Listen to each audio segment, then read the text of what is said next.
हमको चाहिए कि गौ सेवा से बहुत जल्दी शरीर पवित्र होता है, हृदय भी पवित्र होता है और गोविंद भी प्रसन्न होते हैं।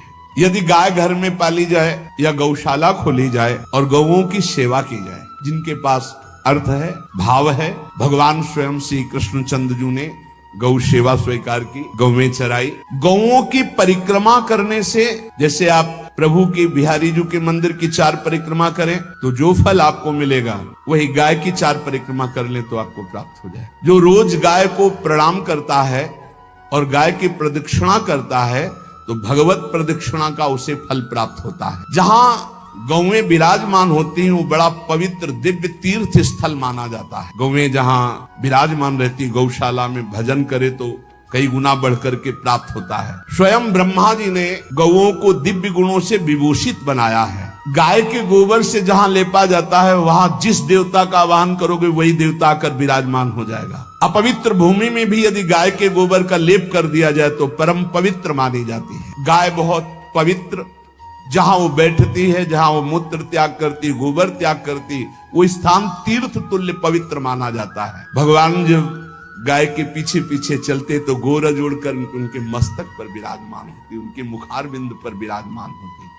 बाल गोविंद के अनिष्टों को दूर करने के लिए गाय के पूंछ को उनके ऊपर से झाड़ा देती थी मैया। जब गुरुमंत्र वैदिक सिद्धांत से दिया गया था पहली बार तो पंचगव्य पिलाया गया था। कितना भी बड़ा पापी हो, अगर पंचगव्य पिलाया जाए तो वो वैदिक मंत्रों को स्वीकार करने लायक हो जाता है, पवित्र हो जाता है। धन्य है उनका जीवन जो गौ सेवा परायण है भगवत भाव से। गाय में साक्षात भगवान का भाव रखकर गौ सेवा करते हैं। यदि घर में गाय बंधी है और भूखी है और प्यासी है तो तुम्हारे सारे पुण्य नष्ट हो जाएंगे। अगर घर में रजस्वला कन्या बहुत काल तक है और उसका विवाह आप नहीं कर रहे हैं तो आपके सारे सुकृत नष्ट हो जाएंगे। यदि घर में ठाकुर जी विराजमान है, कर का पहनाया हुआ माला सुबह तुमने देख लिया तो तुम्हारे सारे पुण्य नष्ट हो जाएंगे, क्योंकि शयन कराते समय तुमने उतारा नहीं, अर्थात तुम सेवा में प्रमाद करते हो। जैसे सुबह श्रृंगार किया तो रात्रि के शयन के समय वो हटा लेने चाहिए माले। जब हम शयन कराते हैं तो भले पुष्प शैया पे शयन कराए पर माला नहीं धारण कराए। श्रृंगार का माला अगर दूसरे दिन दर्शन किए क्यों पहने ठाकुर जी तो तुम्हारे सुकृत नष्ट हो जाएंगे। गाय बंदी हो घर में, वो प्यासी है और भूखी है, तुम्हारे सुकृत नष्ट हो जाएंगे। यदि गाय हरी हरी घास चर रही कहीं और तुमने डंडा ऊपर प्रहार किया और लाठी मारी तो तुम्हारे पितर खोपड़ी के बल नरक जाने के लिए तैयार होगा। इसीलिए क्या भारत से कहीं किसी की तुलना हो सकती है जहां गौ को माता की पदवी दी गई, जहां गौ को हम आराध्य देव के रूप में मानते हैं, आराधना करते हैं। गौ रक्षा, गौ सेवा, ये बहुत बड़ा इसमें छुपा हुआ है। स्वयं भगवान अवतरित होकर गौ रक्षा, जब गाय के रूप में पृथ्वी रमाती तो भगवान का अवतार हुआ है। बड़ा विचित्र समय आता चला जा रहा है कि अब आधुनिक यंत्रों की ऐसी सेवाएं हो गई बड़ी बड़ी कि अब न बैल की जरूरत है और ऐसे दूध की महंगाई बन गई कि अब देसी गाय 2 लीटर 3 लीटर 4 लीटर और ऐसी ऐसी कि 20-20 25-25 लीटर दे तो कौन देसी गाय को। गौओं का सेवा का भावना, जे भी पहली रोटी तवा में गई तो वो निकाल करके पक्की रखी जाती थी गौ ग्रास के लिए पहला रसोई में। तो इसमें लिखा प्रतिदिन स्वभोजनम, पहले स्वयं भोजन न करके गाय के लिए ग्रास निकालना चाहिए। तो जिनके पास अर्थव्यवस्था जो गृहस्थ धर्म में है या जिनके पास अर्थ है, कुछ रोज 1 रुपया निकालो। हम कह रहे रोज निकालो तो महीने में 30 रुपया होते। 30 रुपया में एक गाय को हरी घास तो एक टाइम पवा ही सकते हो ना, बहुत नहीं है तो 1-1 रुपया निकाल के अगर एक गाय को चारा दोगे तो एक बार का भोजन तो हो ही सकता है। 30 रुपया में हरी घास जाकर उसके दावा एक बार तो पवा दोगे ना। भक्ति पूर्वक गाय को 1 ग्रास भोजन में 1 रोटी तो निकालना चाहिए गाय के लिए, ऐसा शास्त्र आज्ञा कहता है। जो ऐसा करता है अपने आहार से 1 रोटी निकाल कर गाय को देता है और स्वयं 3 रोटी भले पाले 1 रोटी गाय को दे दी तो बोले उसकी दुर्गति नहीं होगी, अर्थात उसके अंदर भाव बढ़ता चला जाएगा वो भगवान की भक्ति में। और जो प्रतिदिन गौग्रास निकालता है, अर्पित करता है, तो उसको अग्निहोत्र करने का फल मिलता है, उसके पितरों को तृप्ति मिलती है और समस्त देवताओं के पूजन का फल मिल जाता है जो गौग्रास निकालता है। जो मूर्ख मनुष्य, जैसे अब गाय दूध नहीं दे रही, मार डंडे डंडे मार रहे हैं, इंजेक्शन लगा रहे हैं, ऐसे वैसे कर रहे हैं, उसको ताड़ना दे रहे हैं, तो बोले जो मूढ़ बुद्धि मूर्ख मनुष्य वो गाय को लाठी से मारता है, डंडे से मारता है, हाथों से मारता है, तो धर्मराज जी पहले अपने नरक में ले जा करके उसके कहते थोड़े थोड़े तिल तिल करके पहले इसके हाथ काटो, मरना है नहीं वहां। अब आराम आराम से थोड़े थोड़े पहले हाथ वर्जिता है, इन्हीं हाथों से गाय को मारा था ना, वैसे थोड़ा थोड़ा काटा जाता है उसके हाथ, कर वर्जिता हा, उसके दोनों हाथ काट करके थोड़े थोड़े गौ के शरीर को स्नान कराता है, गौ के शरीर को कीट आदि से मच्छर आदि से रक्षा करता है, और खूब अच्छा अच्छा पदार्थ गौ, केवल दूध के लोभ से नहीं, ये हम गौ सेवा की बात कर रहे हैं, ये कि नहीं वहां 10 लीटर दूध देती तो हाथ फेरो, जब दूध नहीं देती है तो चारा भी ठीक से नहीं दे रहे, और उसके ये स्वार्थी हो, गौ सेवा का बात नहीं, वो दूध का लोभी केवल व्यापार की बात करता है। गौ सेवा का तात्पर्य है गौ सेवा, केवल खूब बछड़े को पिला दिया प्रसाद रूप से जो दूध मिला उसका अपने सेवन की, वो बात तो अलग है। अब बछड़े को तो जरा सा केवल पिन्हाने के लिए कर दिया और खूब सारा दूध लीटर में नाप करके जा रहा है, और उस समय तक तो खवाओ पियाओगे ही खूब अच्छे से, उसके बाद जब दूध देना बंद किया तो उसका आदर सत्कार खत्म, खोल के बाहर ऐसे वो प्लास्टिक खाते घूम रही है, तो ये गौ सेवा नहीं मानी जाएगी, वो स्वार्थ पूर्ति मानी जाएगी। जो सदैव गौ सेवा करता है, उसके डांस मच्छर हटाता है, स्नान कराता है, पीठ में हाथ फेरता है, उसके पूर्वज जो पितर होते हैं वो नाच पड़ते हैं, उनका मंगल होना शुरू हो जाता है कि हमारे वंश में गौ सेवक पैदा हुआ, बड़ा भाग्यवान है, और वो गौ के द्वारा हमें तार देगा, ऐसा भाव। गौ सेवा हमारे सनातन धर्म में बहुत बड़ा स्थान गौ सेवा का है। पर एक बात ध्यान रखें, इन सब सेवा का फल है भगवान के चिंतन में निरंतर वृत्ति डूब जाए। हमारी एक एक वृत्ति, एक एक क्षण भगवान के चिंतन में डूब जाए, अगर नहीं तो हम आपको उत्तर दे रहे हैं। क्या महाराज नृग जैसा कोई गौ सेवक हुआ है दानी? भागवत में पढ़ लेना, करोड़ करोड़ गायों को, करोड़ों गौशालाएं थी, एक दो नहीं, इसलिए कह रहे हैं करोड़ों शब्द कि आप उसको कोई ज्यादा ना समझे।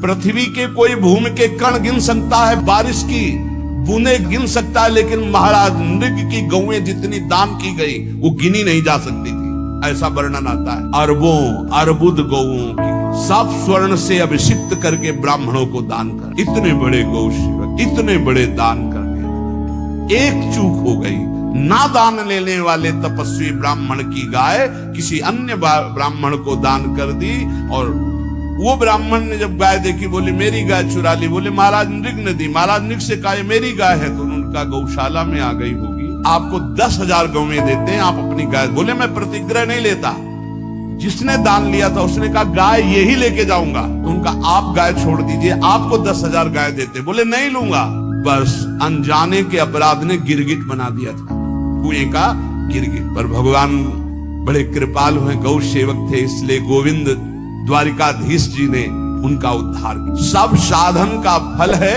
अच्युत भावना से युक्त होकर, भगवत भावना से युक्त होकर निरंतर भजन करते हुए सेवा परायण रहो, चराचर जगत की सेवा परायण रहो। भजन करना ही सबसे बड़ा परम धर्म है। हम सब सेवाएं करें जगत की, लेकिन अंदर से राधा राधा राधा, गोविंद गोविंद गोविंद गोविंद आनंद आ जाए। तन से सेवा करो, मन से भगवान के चिंतन, मामुनिस्मर युद्ध थे, भगवान के चिंतन में रहो। सेवा और व्यापार में अंतर होता है। गौ सेवा के बहाने से धन का जो दान लेना है और उसका अपने में प्रयोग करना, मैं पितरों सहित नरक जाना है, लिख लो। गौ सेवा के बहाने से दान लेना और उसका अपने परिवार के सुख में पैसे का प्रयोग कर देना या अपनी वासनाओं की पूर्ति में लगा देना। आया गौ सेवा के लिए और आप प्रयोग कर रहे हैं गाड़ी घोड़ा नाना प्रकार के सांसारिक भोगों में, तो लिख लो पितर सहित तुम्हारे नरक जाएंगे, क्योंकि गौ सेवा के लिए आया है। गौ सेवा का धन सिर्फ गौ सेवा में ही लगना चाहिए। आप गौ सेवक है, दूध पान कीजिए, रोटी खा लीजिए, लेकिन गौ सेवा का अर्थ आप अपने वासनाओं की पूर्ति में, अपने मनोरंजन में या अपने मन के संकल्प भावना में नहीं पूरी कर सकते। गौ सेवा के लिए ही पूरी कीजिए। गौ के वास का निर्माण गौ के भोजन की व्यवस्था, वो दूध दे ना दे, वो कैसी भी अवस्था में हो, उसकी सेवा परायणता, उसके लिए सेवक रखना, सेवकों को भी सुख प्रदान करना, लेकिन स्वयं कभी गौ के सेवा के लिए आए हुए धन का स्वयं के लिए भोग न करना और निरंतर भजन में रखना, उसे परम पद की प्राप्ति। इसलिए हमारे सनातन धर्म में गौ सेवा का विशेष महत्व है और इस महत्व को सबको स्वीकार करना चाहिए। यदि आप गौ पालन स्वयं नहीं कर सकते, 4 लोग मिलकर के, क्योंकि आज जो गायों की व्यवस्था वो बड़ी दयनीय हो रही है। दयनीय इसलिए हो रही कि दूध की अधिकता के चाह रखने वाले भैंस रखते हैं या विदेशी गाय रखते। अपनी भारतीय जो देसी गाय है वो उतना अधिक नहीं देती कि 40 लीटर, 30 लीटर, 25 लीटर, बहुत अधिक देगी तो 5 और 8 लीटर। देसी शुद्ध गाय अपनी जो है वो 8-10 लीटर, बहुत जब व्यवस्था हो। नहीं तो अपने गांव में तो देखा है तो 2.5-3 लीटर से ज्यादा नहीं दे, 1.5 लीटर इधर, 1.5 लीटर उधर, या बहुत हुआ तो 2 लीटर, 2 लीटर। पर वो स्वर्णिम दूध होता है। जो दूध की चाह रखने वाले जन थे अब वो गायों को नहीं रखते, देसी गायों को कोई बिरला ही रखता है। अब पहले बैलों की जरूरत होती थी, गाय बछड़ा दिया तो आनंद होता था कि किसानी के काम में। अब तो ट्रैक्टर है तो बैलों की जरूरत नहीं। अधिक दूध के लिए अरे अब तो पशुओं की जरूरत नहीं, केमिकल से दूध बन रहे हैं, टैंकर के टैंकर। तो फिर हमारी जो गायें हैं उनकी बड़ी दुर्दशा हो रही। तो हमें चाहिए कि जो गृहस्थ जन हैं, धनी मानी जन हैं, या जिनके पास शरीर व्यवस्था, बौद्धिक स्तर सेवा परायण, अर्थव्यवस्था, वो थोड़ा 4 गाय की व्यवस्था करके उनकी सेवा करें, क्योंकि हमारे सनातन धर्म का स्वरूप है जहां मां पदवी दी गई है गांव को, गौ माता कहा गया है। गौ में समस्त देवता विराजमान है। गौ का बहुत बड़ा महत्व वर्णन किया गया धर्म शास्त्रों में। यहाँ तक कि जब कोई ऋषि नाराज होता था तो आगे गाय करके जाया जाता था तो क्षमा हो जाती थी। गाय को देखते ही वो क्षमा कर देते थे। बहुत महिमा वर्णन की गई है गौ की। इसलिए जिसको भी अगर नहीं अर्थव्यवस्था है तो एक रोटी तो निकाल सकते हो ना। तुम्हारी रसोई में रोटी बने तो पहली रोटी निकाल लो और आसपास जहां गाय बंधी हो तो उसको दे आओ जाकर, तो कम से कम धर्म का पालन हो जाएगा, गौ सेवा बन जाएगी। गौ सेवा चराचर जगत की सेवा, भगवत सेवा, सबका फल है। फिर प्रारंभ में आ जाइए, स्मृति। योगी हो तो चित्त की वृत्ति का निरोध करके परमात्माकार, ज्ञानी है तो चित्त वृत्ति का लय करके स्वरूप स्थित, भक्त है तो एक एक वृत्ति सावई मन कृष्ण पदार विंदयो।